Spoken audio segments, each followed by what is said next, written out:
चंचल कहाँ न माने, मैं कौन उपाय करूं। गुरु नित समझावे, साध बुझावे, सत्संग में चित जोड़ धरूं। मन चंचल कहाँ न माने, मैं कौन उपाय करूं। सुन सुन बचन बहुत पछताऊं, बहुर भुलावे भरम रहूं। मन चंचल कहाँ न माने, मैं कौन उपाय करूं। अपनी सी बहु जुक्ति संभारी, कैसे मन को मार मरूं। मन चंचल कहाँ न माने, मैं कौन उपाय करूं। सूरत शब्द का घाट न पाया, फिर क्यों कर मैं गगन भरूं। मन चंचल कहाँ न माने, मैं कौन उपाय करूं। डावाडोल रहे संशय में, जगत आस से नाही टरूं। मन चंचल कहाँ न माने, मैं कौन उपाय करूं। सतगुरु शरण पकड़ कर बैठूं, तो इस मन की व्याधि हरूं। मन चंचल कहाँ न माने, मैं कौन उपाय करूं। जगत जाल यह अति दुखदाई, इसी अगिन में नित जरूं। मन चंचल कहाँ न माने, मैं कौन उपाय करूं। बिना में हर कुछ काज न सरही, अब राधा स्वामी की शरण पड़ूं। बिना में हर कुछ काज न सरही, अब राधा स्वामी शरण पड़ूं। मन चंचल कहाँ न माने, मैं कौन उपाय करूं। राधा स्वामी।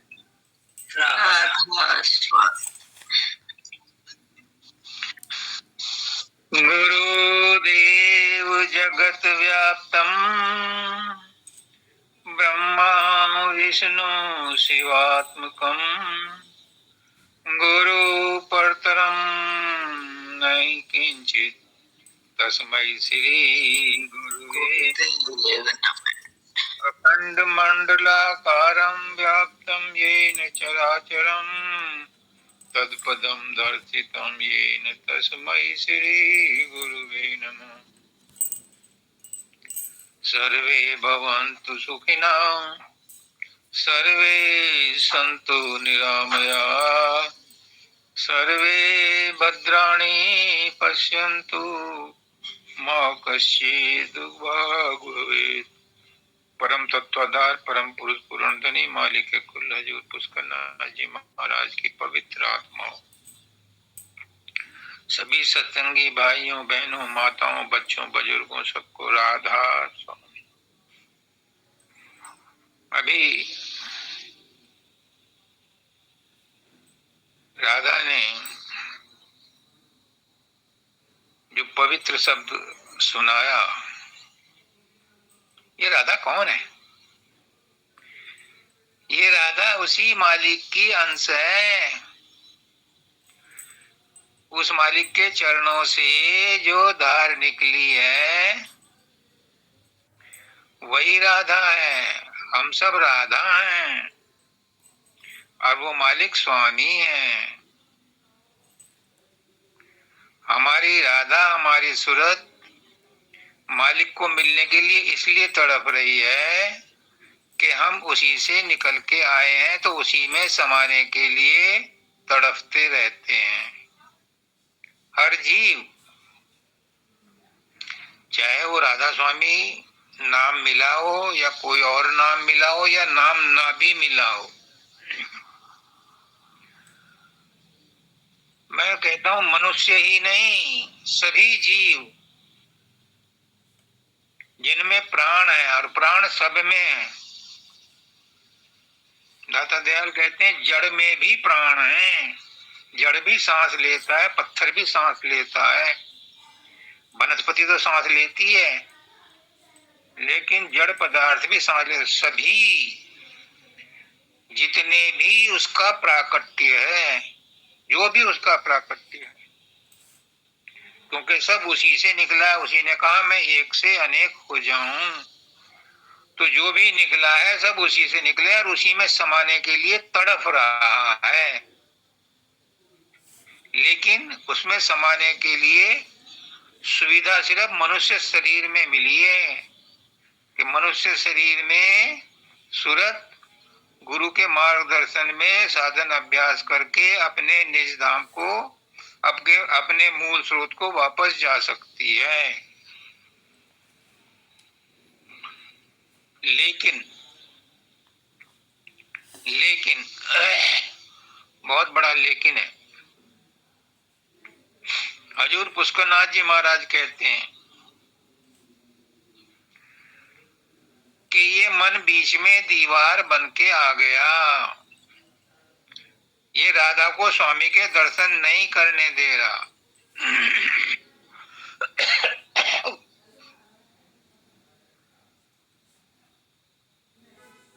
अब मानव दयाल जी क्या कहते हैं?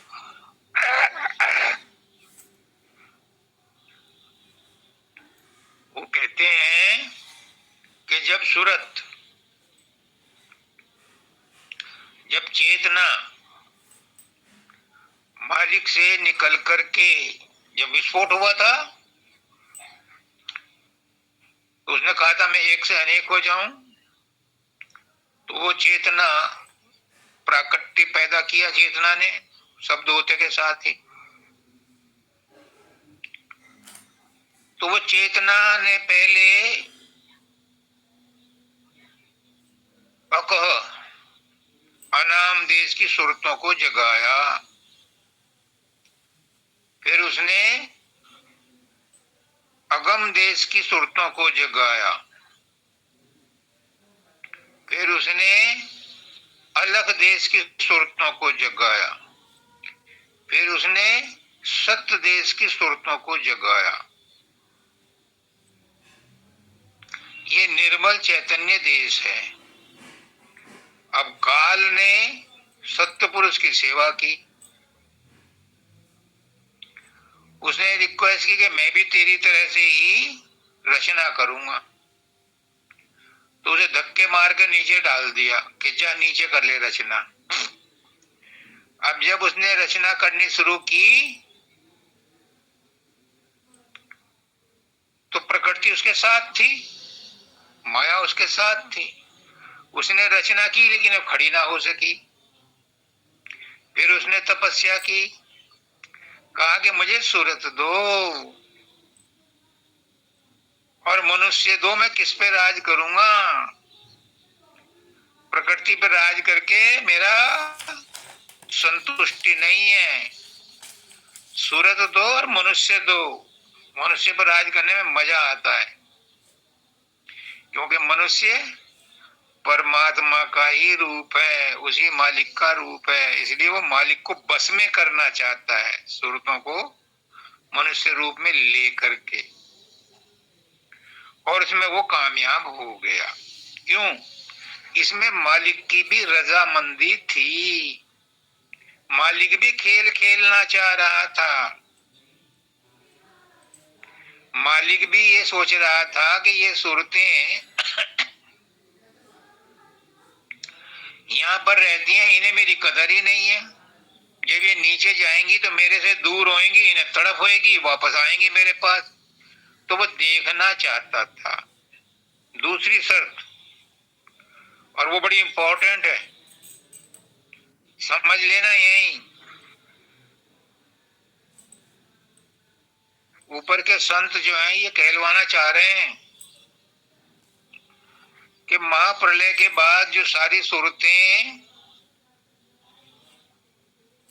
सतपुरुष में समा नहीं पाई थीं,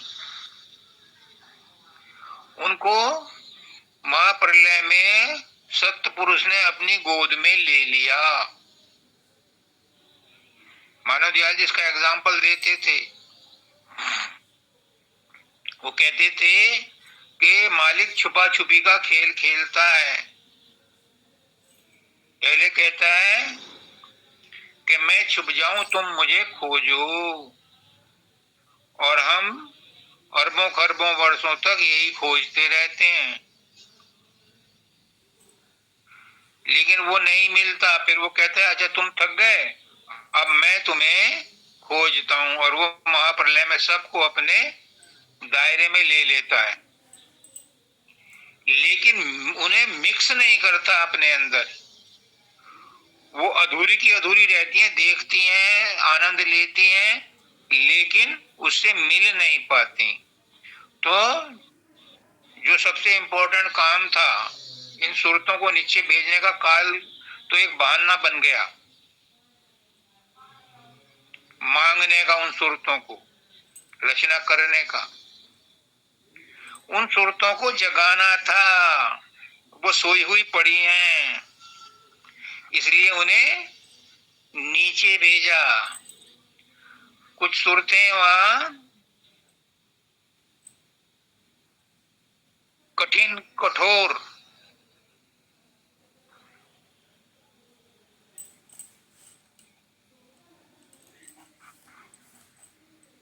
प्रारब्ध कर्मों के अनुसार बंधन में बंधी पड़ी हैं, तो उन्हें नीचे की रचना में भेज करके उनकी सफाई करवानी थी, उनकी धुलाई करवानी थी काल के द्वारा, कि वो दंड दे करके इन्हें ठोक पीट करके, जैसे धोबी कपड़ों को धो पीट कर, अब तो मशीन में डालते हैं, पहले धोबी के यहाँ वो भट्टी पे कपड़ों को रे रे एक मिट्टी होती थी खास किस्म की, खारी, उसमें डाल करके उन्हें पकाता था, मतलब खौलाता था, और फिर तालाब पे ला करके उन्हें पटक पटक करके साफ करता था। तो लिए उन सूरतों को काल के हवाले किया कि इन पे जो धूल मिट्टी लगी है ये काल के देश में जाकर के कुटेंगी कुटेंगी पिटेंगी, तो ये ठीक होंगी, इसलिए भेजा। तो उन सूरतों को जगाना था, लेकिन उन सूरतों को काल ने मिस यूज किया अपने स्वार्थ के लिए। उनसे कर्म करवा करके जो जस करें सो तस फल छागा, इस सिद्धांत बना करके उसने इन्हें और उलझा दिया। फिर सत्पुरुष क्या करता है, उसे दया आई कि मेरी आत्माओं का तो बहुत अकाज हो रहा है, तो वो सतगुरु के रूप में अवतार लेकर के आता है और उन सुरतों को जगाता है, सीधा साधा रास्ता बताता है। तो काल और माया क्या कहती है कि आप जो है सीधा साधा रास्ता बता रहे हैं इन सुरतों को ऊपर ले जाने का, मैं यहाँ क्या करूंगी, मैं भी तो तुम्हारी हूं, अगर सूरत तुम्हारी है तो मुझे भी तो खेलने के लिए यहाँ साधन चाहिए।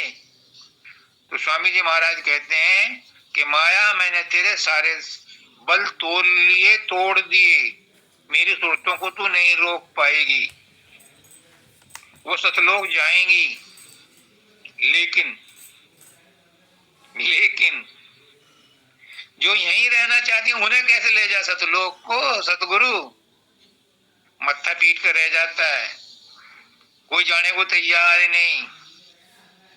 नारद मुनि आए थे, यहाँ की हालत देख करके विष्णु भगवान से बोले बात सुन लो,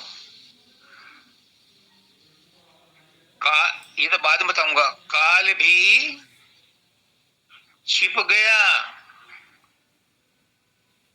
रचना करने के बाद काल छिप गया, उसको भी ढूंढ नहीं पाता कोई, ब्रह्मा विष्णु नहीं ढूंढ पाए। ऐसे ही वो मालिक भी छुपा हुआ है। उसे ढूंढने के लिए सतगुरु आता है और रास्ता बताता है, लेकिन उस रास्ते पे कोई चलता नहीं। तो मैं बता रहा था कि विष्णु भगवान नारद जी आए, तो उन्होंने यहाँ की हालत खराब देखी, तो उन्होंने विष्णु भगवान से कहा तुम्हारी सूरतें तो, तुम्हारे जो आत्मा है वो तो बड़ी दुखी हैं, कुछ करते क्यों नहीं, यहाँ पड़े हुए क्षीर सागर में आराम से लेटे हो। उसने कहा कि देख भाई ऐसा है, मैंने तो काल को एग्रीमेंट कर रखा है, उसकी रिक्वेस्ट पे इन्हें भेजी थी। अब मेरे अंदर एक एक्सेप्शन है, एक अपवाद है कि अगर कोई गुरु उनको भेज देगा मेरे लोक में तो उन्हें मैं आजाद कर दूंगा, और तू गुरु बन के जा, और जितनी सूरतों को भेज देगा उनको मैं आजाद कर दूंगा, अपने यहाँ जगह दे दूंगा। अब वो गया, तमाम लोगों से मिला, कोई जाने को तैयार नहीं। लास्ट में एक सुअर मिला, उसने कहा यार तूने जिंदगी बर्बाद कर दी, चल तुझे वैकुंठ लोक ले चलता हूँ, स्वर्ग ले चलता हूँ। अगमा क्या होता है, अगमा मजे ही मजे हैं, कोई अफोर्ड करने की जरूरत नहीं, हर चीज बिन मांगे मिलती है। चलो, जब आधे रास्ते में आए तो उन्होंने कहा वहां विष्ठा खाने को मिलेगी, उसने कहा ना वहां ऐसी कोई चीज नहीं होती। उन्होंने कहा मैं नहीं जाता, और वो लटक गया, वापस आ गया। तो लोग नहीं जाना चाहते, तो सतगुरु भी कैसे ले जाए। ये काल माया ने ऐसा चक्कर डाला हुआ है, भ्रमित कर रखा है। ये भ्रम और संदेह सतगुरु ही मिटाता है। अभी अभी ऊपर के लोगों से सदगुरु हजूर मानव दयाल जी महाराज कहते हैं, संदेश भिजवाते हैं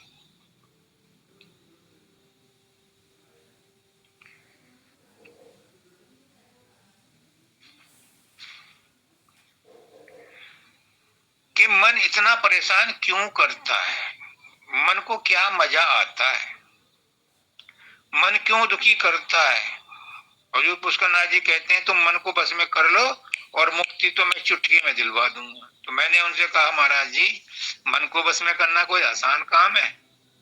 उसने कहा हाँ राजेश यही मुश्किल काम, और इसीलिए मैं आया हूँ इस मुश्किल काम को आसान करने के लिए। सतगुरु के मंत्र से ही मन बस में आता है। स्वामी जी महाराज कहते हैं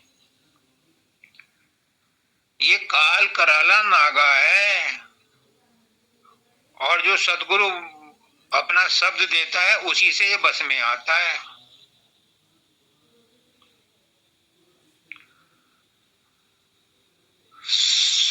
जो गुरु का शब्द है उसी से ये मन बस में आता है, वरना ये काल कराला नागा है, कभी भी डस देगा, कहीं भी डस देगा। जब तक पिटारी में बंद है तब तक सुरक्षित हो, पिटारी से बाहर आएगा तो ये डसेगा, नुकसान देगा।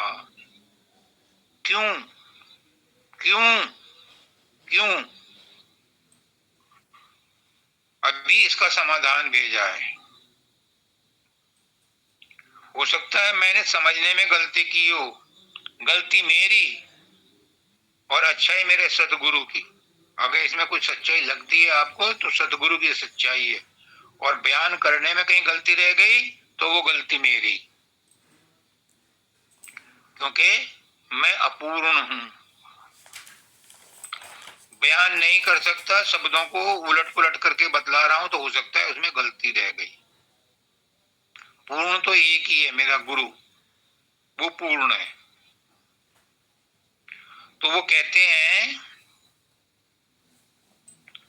कि जब सूरत आई सतलोक से तो उसे महाशून्य में ठहराया गया। ये ब्रह्मांड से ऊपर की पोजीशन है और सतलोक से नीचे की पोजीशन है।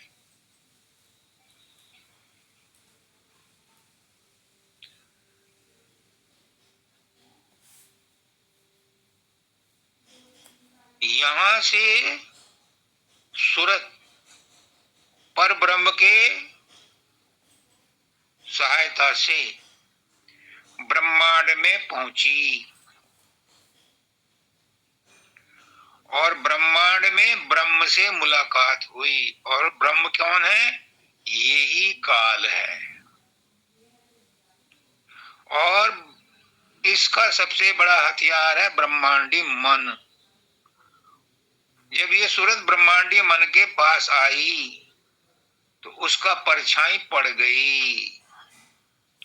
उसके संपर्क में आकर के सूरत पगला गई और जब तक पिंड में पहुंची तो उसके रूप में पूरी तरह से रंगी हुई थी, पूरा प्रभाव पड़ा हुआ था, जैसे अजामिल का था। अजामिल बहुत बड़ा ज्ञानी था, पंडित था, भक्त था, लेकिन वो कुछ काल कर्म ऐसे थे कि गुरु से भी द्वेष करके वो एक वैश्या के पास जाने लगा और वहां पर शराब कबाब सब कुछ अकथ दुराचारों में फंस गया।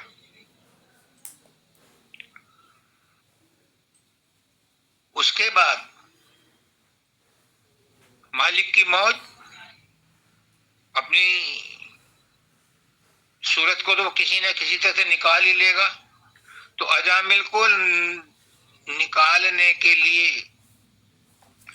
किसी पंडित ने या गुरु ने ही उसे कहा कि अपने बच्चे का नाम नारायण रख ले, ताकि अंत समय में जब तू अपने नारायण बच्चे को नाम लेके बुलाएगा तो तू नारायण के पास ही चला जाएगा। भक्ति तो उसकी पहले से थी, लेकिन बीच में कुछ ऐसा हो गया कि वो पाप में ग्रस्त हो गया।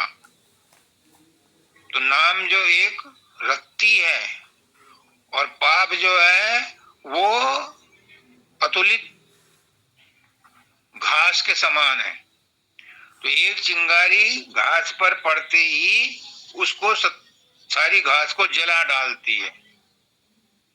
इसी तरह से अजामिल ने अंत समय में जब नारायण अपने बच्चे को बुलाया तो जितने पाप थे उसके सब जल गए और वो अंतिम समय में नारायण के पद को चला गया।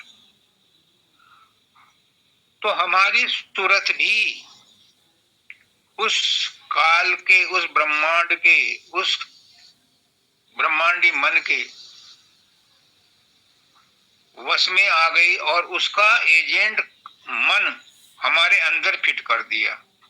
अब ये हमें नाचना चाहता है क्योंकि ये ब्रह्मांडी मन का अंश है, उसका कहना मानता है, उसका वफादार नौकर है।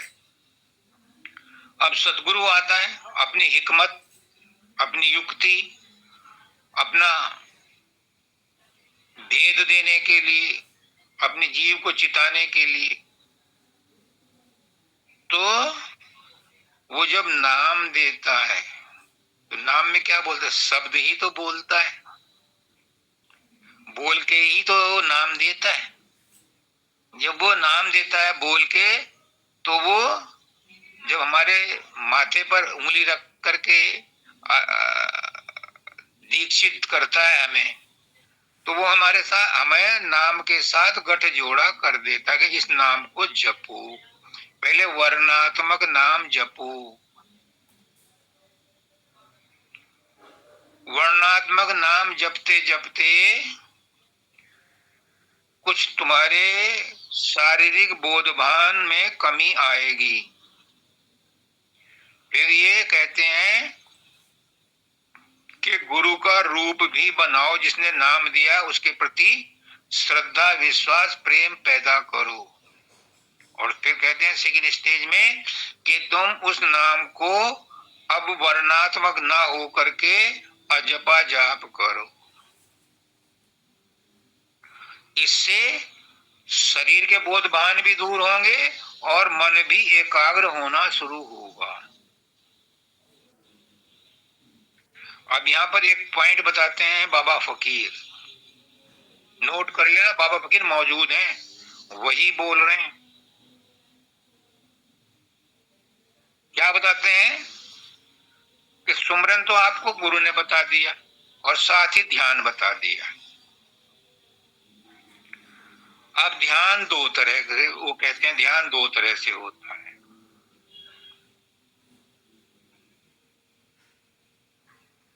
सुनना चाहोगे?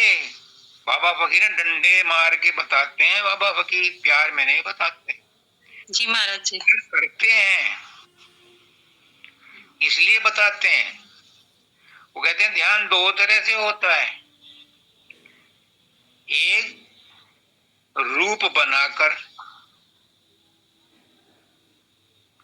ये भक्ति कहलाता है। गुरु का सुमरन करते करते उसका रूप बनाओ तो ध्यान लग जाएगा, और ध्यान लग जाएगा तो मन शांत हो जाएगा, निर्विकार हो जाएगा, स्थिर हो जाएगा, निश्चल हो जाएगा। और मन की, पुष्करनाथ जी कहते हैं मन की शांति ही आत्म साक्षात्कार है।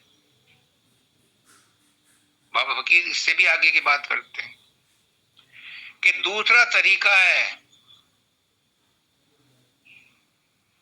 कंसंट्रेशन। अपनी तवज्जो को जैसे रुई में सुआ घोप देते हैं,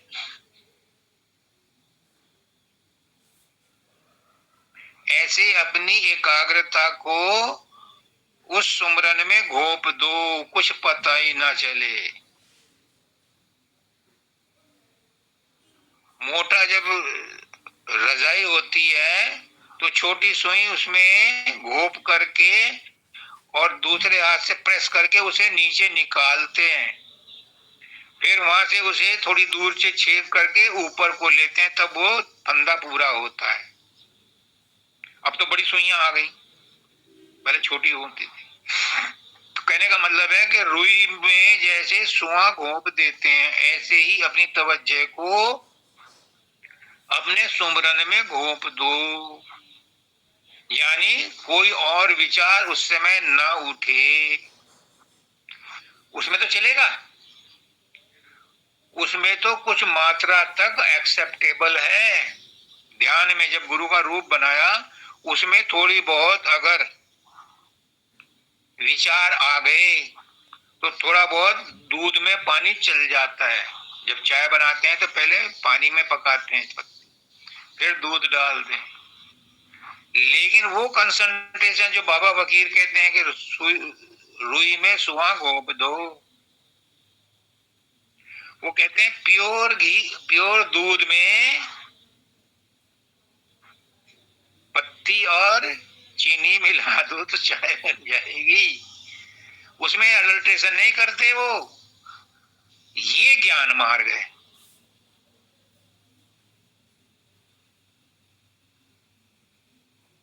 लेकिन इसमें खतरा है। ये बाबा फकीर कह रहे हैं, मैं नहीं कह रहा। गलत सलत वो जिम्मेदार, गलती का तो मैं जिम्मेदार, अच्छा है कि वो जिम्मेदार। मैं गलत बोल गया। वो कहते हैं कि इसमें अडल्ट्रेशन नहीं चलता, लेकिन ये खतरनाक खेल है। क्यों?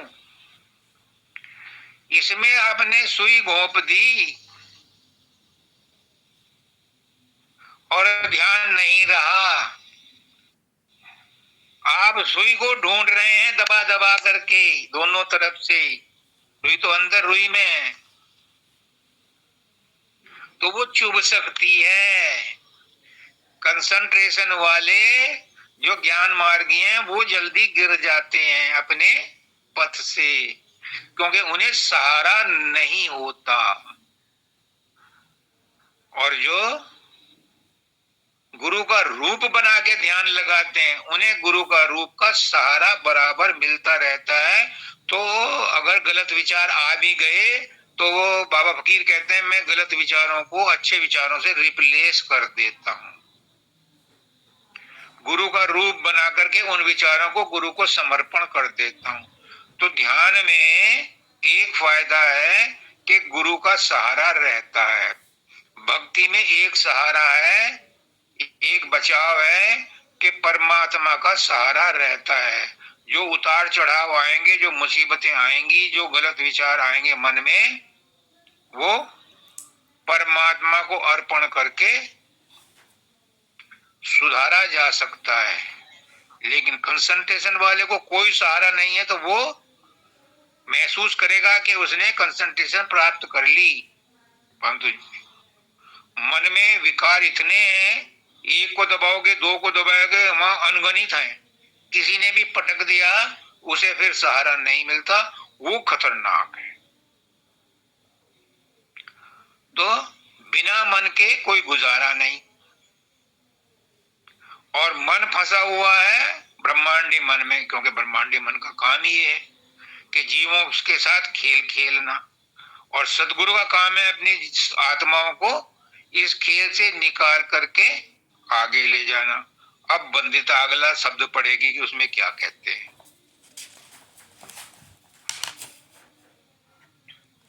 जी गुरुदेव। राधा स्वामी। राधा स्वामी। अरे मन रंग जा सत गुरु प्रीत, रे मन रंग जा सत गुरु प्रीत, होए मत और किसी का मीत, रे मन रंग जा सत गुरु प्रीत। रुक जाओ, अब देखो, अभी जो मैंने आपको बाबा फकीर की बात बताई थी, मानव दयाल जी की बात बताई थी, पुष्करनाथ जी की बात बताई थी, इस शब्द में यही कह रहे हैं स्वामी जी महाराज, अरे मन रंग जा सदगुरु प्रीत, यानी सदगुरु के प्रेम का सहारा ले ले। अकेले बस में नहीं तू टिक पाएगा, मन भी चाहता है कि मैं झमेले से निकलूं, मैं ब्रह्मांडी मन में वापस पहुंच जाऊं, और सूरत भी चाहती है कि ये ब्रह्मांडी मन में पहुंचे तो मैं अपने अगले रास्ते पर चलूं। शून्य में, महाशून्य में, भंवर गुफा में सतलोक पहुंचूं हो करके। तो अरे मन रंग जा सदगुरु प्रिय, इससे तो तभी बचेगा जब सदगुरु से प्रेम करेगा। आगे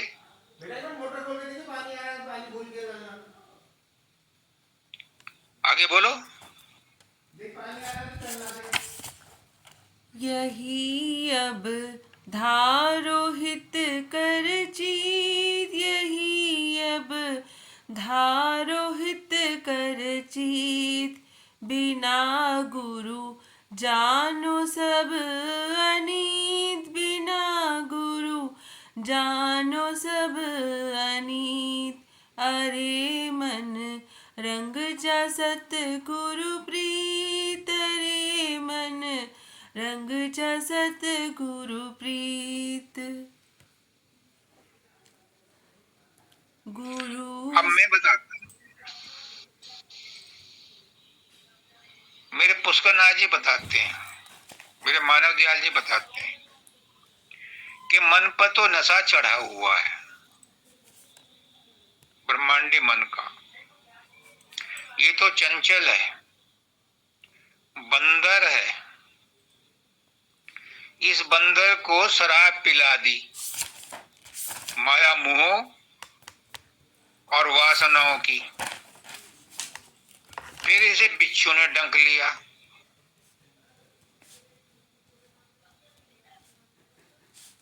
यानी इसे ममता मोह और सता गए और चिपट गए। अब ये भूत से भी ज्यादा खतरनाक हो रहा है। समझो, एक तो बंदर खुद चंचल है, उसे शराब पिला दो और उसे बिच्छू ढक ले, तो उसकी क्या हालत है? वो हालत हमारे मन की हो रही है। इसलिए हमारे लाख चाहने पर भी वो बस में नहीं आता। क्या करें? सदगुरु जो युक्ति बताता है उस वो भी समझ में नहीं आती, क्योंकि सदगुरु की बात ही समझ में नहीं आती। सत्संग में मुंह खोल करके, सूरत का मुंह खोल के बैठता ही नहीं कोई, बात कैसे समझ में आए? सत्संग सुनते हैं लेकिन सत्संग की कोई बात पल्ले में बांधते नहीं। पहले औरतें देखी मैंने कि किसी ने कोई बात कही तो भूल ना जाऊं, वो पल्ले में गांठ बांध लेती थी, और जब वो उनको धोती थी तो उनको याद, जब गांठ खोलती थी तो उन्होंने कहा ये क्यों बांधी थी मैंने, अच्छा उसने ऐसा कहा था, तो वो बात याद कर लेती थी। वो जब दो चार बात उसको याद कर लेती थी तो वो उसके रहनी में आ जाती थी, उसका विचार बदल जाता था। लेकिन आजकल कोई सत्संग की बात नोट भी नहीं करता और ना कोई क्रॉस क्वेश्चन करता। अगर बात समझ में ना आई, बात समझ में तब, क्रॉस क्वेश्चन तो तब करेगा जब बात समझ में आई हो या ना आई हो। क्लास में बैठे हुए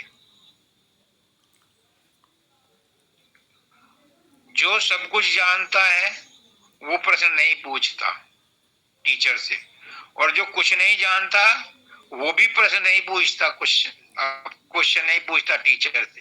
क्वेश्चन कौन पूछता है? अपनी कमियां कौन निकालता है? जिसने बात को सुना टीचर की और उसको उसमें संदेह हुआ, वो क्वेश्चन पूछता है क्लास में। कुछ शर्म के मारे नहीं पूछते कि दूसरे साथी क्या कहेंगे, इसे इतने में नहीं आता। लेकिन मुझे बचपन से आदत थी क्लास में पूछने की। जब बैंक में आ गया और वहाँ ट्रेनिंग सेंटर पे जाते तो वहाँ भी बीच बीच में पूछता था, लोग मुझ पर हंसते थे। मैं कहता भाई हंस लो, मुझे नहीं आता, तुम्हें समझने में क्या परेशानी है? फिर बाद में मैं गलती करूंगा, मुझ पर एक्शन होंगे, तो इसलिए मैं मुझे यही क्लैरिफिकेशन करने दो। तो टीचर कहता था कि हाँ सही कहता है, तो आंसर चाहिए क्योंकि ये कुछ समझ रहा है। तो वही सत्संग की बात है। तो अब क्या करें कि वो बात भी समझ में नहीं आती और गुरु बक बक करके अपना आपको बताता है, और आपको समय भी नहीं मिलता सत्संग सुनने का भी, और सत्संग सुनते हो तो उसे ग्रहण करने का, उसे पकड़ने का भी नहीं मिलता। तो क्या कहा जाए? ये प्रारब्ध है, समय पर ही भेद खुलेगा। तो बात जो बताने वाला था वो ये है कि अगर मन बस में नहीं आ रहा और तुम चाहते हो कि आ जाए, कितने लोग हैं जो ये चाहते हैं कि मेरा मन बस में आ जाए? यहां भी इस समय 14-15 लोग हैं, मुश्किल से 3-4 सत्संगी ये चाहते हैं ईमानदारी से कि मेरा मन बस में आ जाए और मैं अगली सीढ़ियां चढ़ूं। बाकी को तो ये लगता है कि मेरा मन तो ऑलरेडी बस में है, मुझे जरूरत ही नहीं है। और कुछ ये सोचते हैं कि मन तो बस में आता ही नहीं, प्रयास करने की भी क्या जरूरत है। तो उसके लिए सतगुरु कहता है, अरे मन रंग जा सतगुरु प्रीत, किसी से तो प्यार कर लो, किसी से कर लो। चलो सतगुरु से मत करो, किसी से एक से कर लो, पत्नी से ही कर लो, पति से कर लो, बच्चों से कर लो, माँ से कर लो, बाप से कर लो, लेकिन प्रेम करो, मोह मत करना। तो मानव दयाल जी क्या कहते हैं कि तुमने अगर मोह किया, लोभ किया, तो उसका रुख बदला जा सकता है, और अगर किया ही नहीं तो कोई क्या रुख बदलेगा और किसका बदलेगा? इसलिए बाबा फकीर कहते हैं, पहले इश्क मजाजी करो तब इश्क हकीकी होगी। पहले संसार में प्रेम करो या झूठा ही करो, तो उस प्रेम को गुरु परमात्मा के प्रति बदल देगा। और अगर संसार में प्रेम नहीं है तो गुरु भी कुछ नहीं कर सकता। वो कहते हैं पत्थर को मैं क्या पिघलाऊं। अगर पत्थर में पहले से कुछ तत्व है, जानने की इच्छा है, तो उसे मैं कन्वर्ट कर सकता हूं। तो इसलिए इश्क मजाजी पैदा करो। बाबा फकीर कहते हैं मैं दाता दयाल से बेहद प्यार करता था। वो कहते हैं पहले मैं ठाकुरों की, पत्थरों की पूजा करता था, फिर मैंने मानसिक राम की और कृष्ण की पूजा शुरू कर दी और मन में उनको पूजा करता था और वो मेरे साथ साथ चलते थे। जब मुझे धक्का लगा, एक दिन कृष्ण भगवान मेरे साथ चल रहे और मुझे कहा सड़क पर पड़ा हुआ गोबर खा ले, तो उस समय तो मैंने खा लिया क्योंकि वो मैं प्रेम में अंधा था उनके। फिर घर पे जाकर सोचा कि ये सच्चा भगवान नहीं है, फिर रोए और गुरु ने उनका विचार बदल दिया, वो प्रेम का रुख बदल दिया। जब रोए तो फिर उनको सपने में, क्या जागृत में, सपने में, सुसुप्ति में एक वीतराग पुरुष आए, उन्होंने रास्ता बता दिया। कहने का मतलब है कि अगर इश्क मजाजी है तो इश्क हकीकी में परिवर्तित हो सकती है, लेकिन करो बिना प्रेम किए, बिना इश्क किए आगे रास्ता नहीं मिलता। ज्ञानी इसीलिए भटक जाते हैं, प्रेमी भक्त इसीलिए तर जाते हैं, क्योंकि उन्हें सहारा होता है परमात्मा का, सहारा होता है इष्ट का, सहारा होता है गुरु का। इसलिए जो निराकार को भजते हैं वो थर्ड स्टेज में भजे तो उनको फायदा होगा, क्योंकि थर्ड स्टेज में गुरु का रूप भी छोड़ना पड़ता है, तब जाके निराकार से संबंध जुड़ता है और धुन के साथ पकड़ में आकर के ऊपर चढ़ती है, तब वो सतलोक को पहुंचती है सूरत। तो पहले प्रेम पैदा करो। और किससे प्रेम करोगे? पुष्करनाथ जी कहते हैं लाओ जी भगवान को हमारे सामने, हम भगवान से प्रेम करेंगे। अब मैं कहां से लाऊं भगवान? ये पुष्करनाथ जी के शब्द है, मेरे नहीं। मुझे तो वो रिपीट करवा रहे हैं आपके फायदे के लिए, ताकि मेरी समझ में आ जाए। मैं भी तो भटका हुआ हूं, आप तेरे से को ट्रेवलर हूं, मैं भी यात्री हूं आप जैसा ही। मुझे भी खोज है, मुझे भी पहुंचना है, और आप मेरे सदगुरु बन करके आए जो मुझे ये कहलवा रहे हैं और मुझे ये ज्ञान मिल रहा है आपकी बदौलत। मैं आपका शुक्रगुजार हूं। तो कहते हैं कि गुरु से प्रेम बढ़ाओ, किसी से नहीं कर सकते तो संसार में जिससे भी प्रेम करते हो, कहीं तो कर्मों की टोकरी को डालने के लिए अपना इष्ट बनाओ, फिर उस इष्ट को प्यार करते करते उससे भी ऊपर पहुंचो, अपने अंदर में ढूंढो, फिर अंदर का गुरु प्रकट होगा, रेडिएंट गुरु, प्रकाश रूपी गुरु, फिर शब्द रूपी गुरु प्रकट होगा, वो तुम्हें मंजिल तक ले जाएगा। लेकिन प्रारंभिक स्टेज में चाहे मूर्ति को ही मानो, पहले बाबा फकीर ने मूर्तियों को ही माना था, मानव दयाल जी ने मूर्तियों को ही माना था।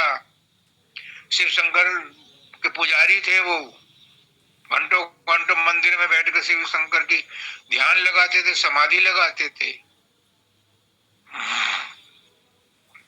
तो पहले फर्स्ट स्टेज में इष्ट बनाओ, मजबूत करो। आगे क्या है वंदिता जी?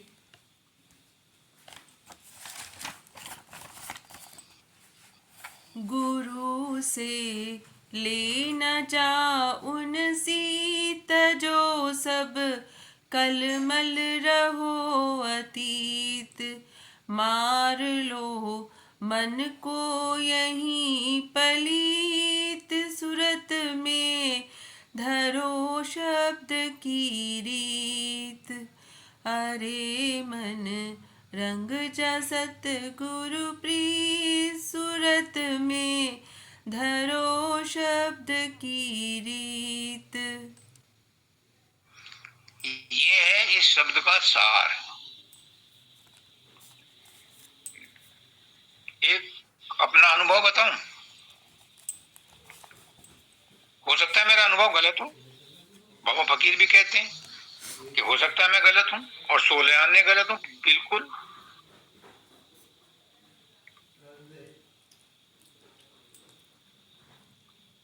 ये मन अगर नहीं मानता तो इसके पीछे मत पड़ो। सूरत तो तुम खुद हो।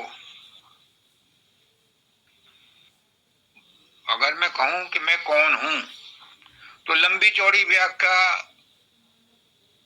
2-4 दिन तक लगातार कंटिन्यूअस बिना रोक टोक के, जैसे 7 दिन तक एक आसन पर बैठ करके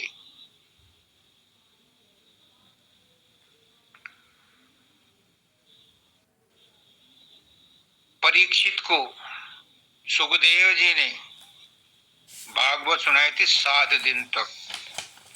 तो मैं भी अगर 7 दिन तक मन को रोकने के लिए विभिन्न प्रणालियों का जिक्र करूंगा तो कुछ बस में नहीं आएगा, कुछ समझ में नहीं आएगा। क्योंकि मन तो जो ऐसा है वैसा है। उसकी प्रकृति को या तो प्रेम से बदल सकते हो, शब्द से बदल सकते हो, शरणागति से बदल सकते हो, कंसंट्रेशन से बदल सकते हो, समर्पण से बदल सकते हो। और अगर इसमें भी सफलता नहीं मिली तो जो मैंने अपनाया वो सुनो। मैं कौन हूं? बाबा फकीर कहते हैं कि जब मैं वहां पहुंच शब्द सुनता हूं, प्रकाश देखता हूं, तो फिर मैं अंत में जाके सोचता हूं कि शब्द को सुनने वाला कौन है, प्रकाश को देखने वाला कौन है। उस लास्ट स्टेज में मुझे महसूस होता है कि ये तो मेरी सूरत है जो शब्द को सुन रही है और उसी से निकली है और अपने आप को ही सुन रही है, अपने आप को ही देख रही है, अपने आप ही सब कुछ कर रही है। जब मैं उसको समझ लेता हूं कि ये मैं ही हूं और मैं ही अपने आप को सुन रहा हूं तो उसमें लय हो जाता हूं और फिर गुम हो जाता हूं। मुझे होश नहीं रहती क्योंकि मैं इतना अभ्यास करके उस मैं को, उस सूरत को जब ये पाया कि यही जब से बरसों से यही शब्द को सुन रही है, यही प्रकाश को देख रही है और ये मैं ही हूं, तो फिर मैं अपने आप में गुम हो जाता हूं। अब आपको एक नुक्ता दे रहा हूं जो बड़े जिज्ञासु हैं, जो बड़े अपने आप को अक्षम मान रहे हैं, क्योंकि मन के सामने सभी अक्षम हैं। मन के सामने सिर्फ एक ही बलवान है, शब्द गुरु। वो तो बलवान है मन के सामने और कोई नहीं टिकता इसके सामने। तो जो अपने आप को अक्षम मान रहे हैं उनके लिए कि अपनी सूरत को अपने आप में, सूरत क्या है, राधा क्या है, चेला क्या है और गुरु क्या है, स्वामी क्या है, धुन क्या है, धुनी कौन है, शब्द क्या है। ये शब्द और सूरत एक है, धुन और धुनी एक है, राधा और स्वामी एक है। तो इस राधा को, इस सूरत को, इस धुन को, इसके मूल में जोड़ दो। स्वामी को, सूरत को स्वामी से जोड़ दो, धुन को धुनी से जोड़ दो, राधा को स्वामी से जोड़ने का प्रयास करो। तो मन चंचल है तो चल रहने दो, दाता दयाल ने मदद की है इसमें। सुनो, मैं भी 42 साल से बहुत पत्थर फोड़ रहा हूं और सिर फोड़ रहा हूं आपकी तरह। दादा दें कि समुद्र में लहरें आ रही हैं तो आने दो यार, तुम क्यों फिक्र कर रहे हो, आने दो, तुम उन लहरों में ही नहा लो। मन अशांत है तो उस मन, अशांत मन में ही अपनी सूरत को, अपने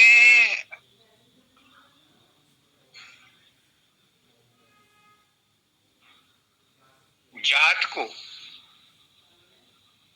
पहचान करके उसमें डुबकी लगा लो। तो मन को चंचलता में रहने दो, तुम इससे परे निकल जाओ। दादा दयाल कह रहे हैं, मैंने इस पर एक्सपेरिमेंट किया, सफलता कुछ कुछ मिली कि मन को रहने दो यहां, तुम सुमरन में इतने लय हो जाओ, इतने लय हो जाओ, इतने लय हो जाओ। हजूर महाराज कह रहे हैं, अब देखो हजूर महाराज भी आ गए, वो कह रहे हैं कि अगर ध्यान में, अगर भजन में मन नहीं लगता तो सुमरन करो। और वो तो यहां तक कह रहे हैं कि अगर सुमरन में भी मन डामाडोल हो रहा है तो बोल बोल के करो, जोर जोर से करो। और वो तो यहां तक कहते हैं कि रा यहां से उठाओ, धा यहां लाओ, स्वा यहां लाओ और मी यहां ले जाओ त्रिकुटी में। क्यों? इसलिए कि तुम जो राधा स्वामी हो, और देखो एक बात बीच में भूल जाऊंगा मैं,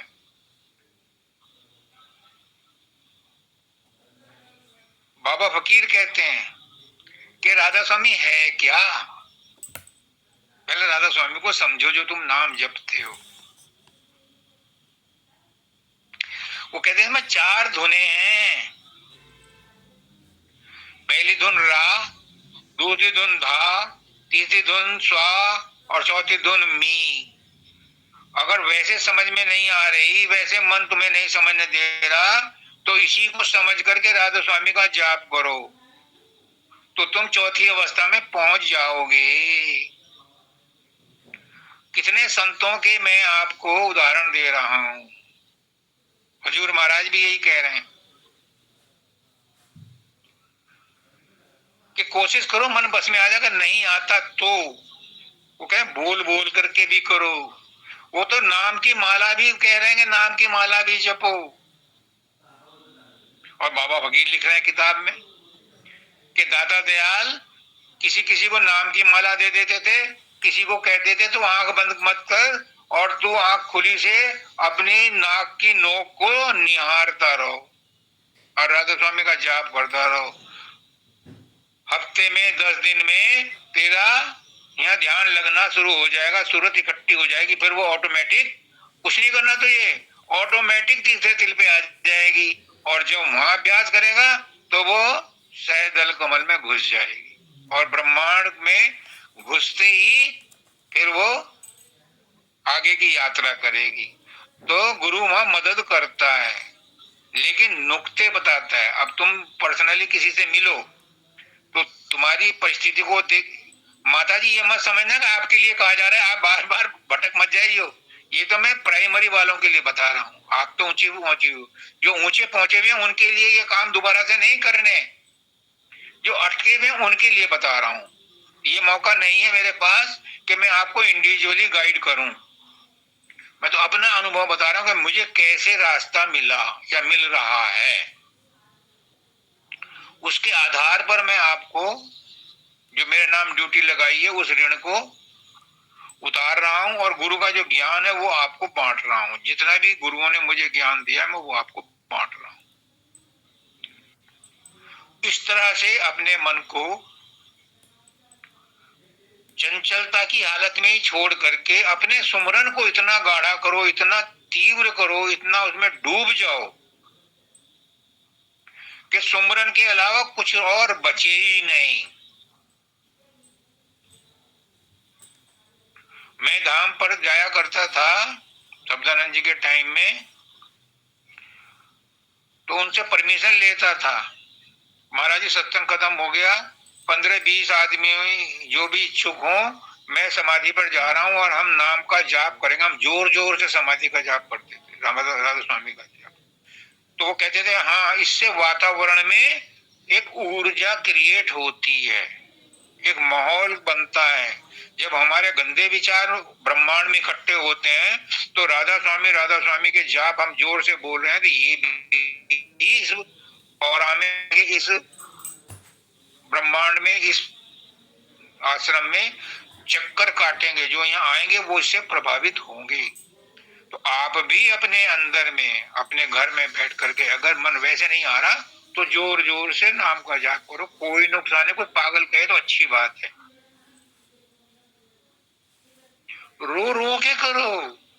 अपनी अक्षमता, अपनी कमजोरी अपने इष्ट को दिखाओ कि मैं कितना मेहनत कर रही हूँ, नहीं बस में आ रहा तो अब आप संभालो, उनको रो के दिखाओ। तो इस मन को वो संभालेंगे, उन्हीं का मन है, उन्हीं से निकला है, वो सर्व समर्थ हैं, वो इसको संभाल लेंगे। वो देखते हैं कि तुम अपना बल छोड़ करके, हारे का हरि नाम, उसका नाथ जी कहते थे, निर्बल के बलराम, निर्बल होकर के पुकारो तो सही, वो आएगा। उसने वायदा किया, वो आया हुआ है, तुम्हारे अंदर भी बैठा है। निर्बल के बलराम, निर्बल होकर के पुकारो। मैंने देखा है, शब्दानंद जी महाराज को एक दिन घुस गया था उनके कमरे में शाम के टाइम। अक्सर नहीं जाने देती थी माता जी अंदर, पता नहीं मैं किस काम में। तो वो रोते रोते आंखों से, नाक से पानी टपक रहा है और वो प्रार्थना कर रहे हैं अपने शब्दों में। कोई घिसी पिटी प्रार्थना किताबों की नहीं थी, पोथी की नहीं थी। मैंने भी किया है, मैं अपना ही तजुर्बा बता रहा हूं। मैं भी बहुत गंदा इंसान था। मुझे गुरु का बड़ा एहसान है मेरे ऊपर कि उन्होंने मेरी परिस्थितियां बदली, मेरी सोच बदली, मेरा विचार बदला, मेरा कायाकल्प कर दिया।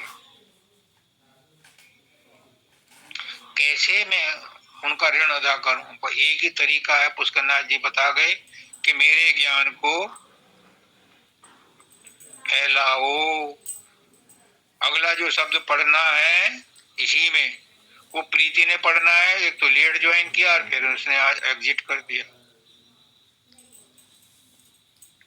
तुम्हारे पास है क्या उसका? नहीं गुरुदेव, नहीं। नहीं। चलो मैं आपको पोएट्री में नहीं, प्रोज में समझाता हूँ, जैसी मालिक की मौज। जो इसका कंक्लूजन पार्ट था वो मैंने उसको दिया था पढ़ने के लिए कि तुम सुनाना, क्योंकि मैं यहाँ भोपाल में बैठा हूँ तो मेरे पास रेफरेंस कोई नहीं है, तो उसको मैंने दे दिया था। उसमें कहते हैं दाता दयाल कि ये मन जो है यही हमें रोटी देता है, हमारे अंदर वासना पैदा करता है, यही हमसे प्रेम करवाता है, यही हमसे भजन करवाता है, यही हमसे सुमरन करवाता है, यही दुश्मनी पैदा करता है, यही वासना पैदा करता है। मन ही का व्यवहार जगत में, सारा व्यवहार मन का ही है, सारा खेल मन का ही है। साधु भी मन ही बनाता है, संत भी मन ही बनाता है, और असाधु और असंत भी ये मन ही बनाता है। ये सब मन का ही खेल है। अगर इस मन को न संभाला तो ताश के पत्ते बिखर जाएंगे। ये जन्म भी कौड़ियों के भाव में चला जाएगा। कबीरदास क्या कहते हैं? संत सुखी मन जीती। मन का जीतना क्या है? ये तो रोचक और भयानक बातें हैं। जो मेरी समझ में आया मैं बताता हूँ। ये गुरु बताता है, जो गुरु की समझ में आया। मेरा कुछ नहीं है, तोबा, मेरा अस्तित्व ही नहीं है।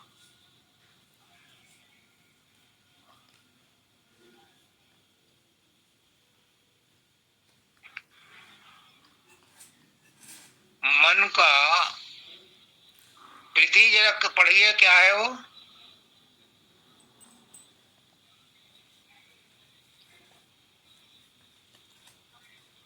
जी गुरुदेव। हाँ, राधा स्वामी गुरुदेव। राधा स्वामी।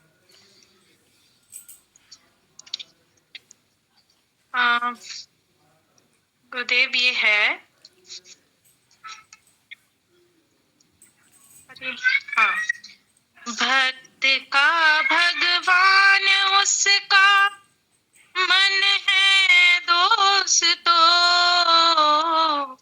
योगी का योग उसका मन ही है दोस्तों। सोगी के सोग अपने मन का ही ख्याल है, रोगी का रोग भी उसके कर्म का जंजाल है।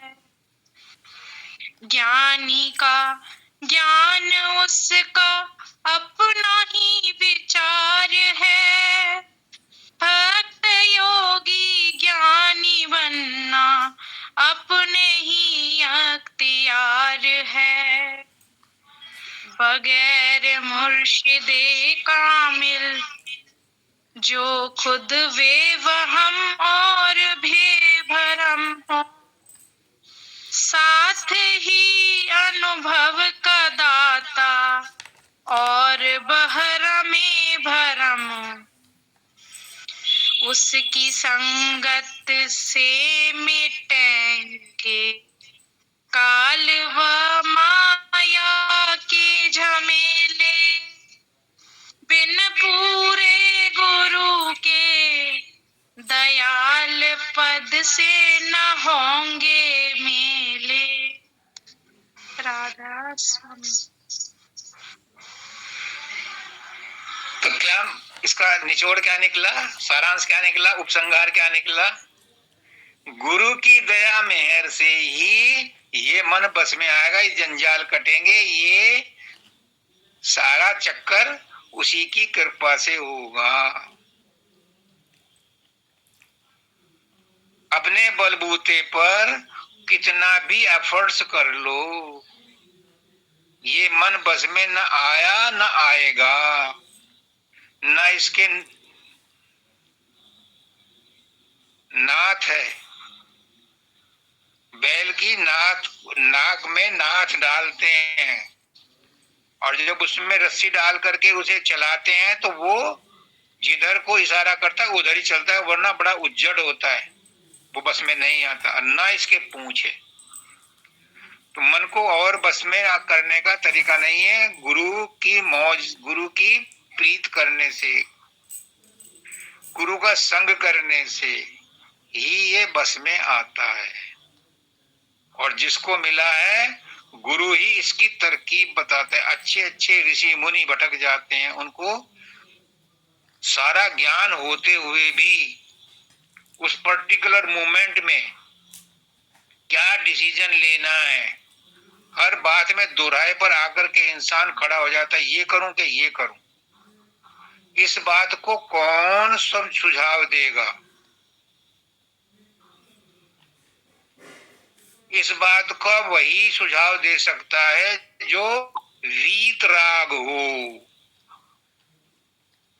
जो इनसे परे रहता हो, जो बाजीगर के औरा से बाहर हो, उसे उसकी ट्रिक पता चल जाती है। तो वो है गुरु। गुरु परमात्मा से जुड़ा होता है, सत्य पुरुष से जुड़ा होता है, और संसार में रहते हुए संसार से विरक्त रहता है।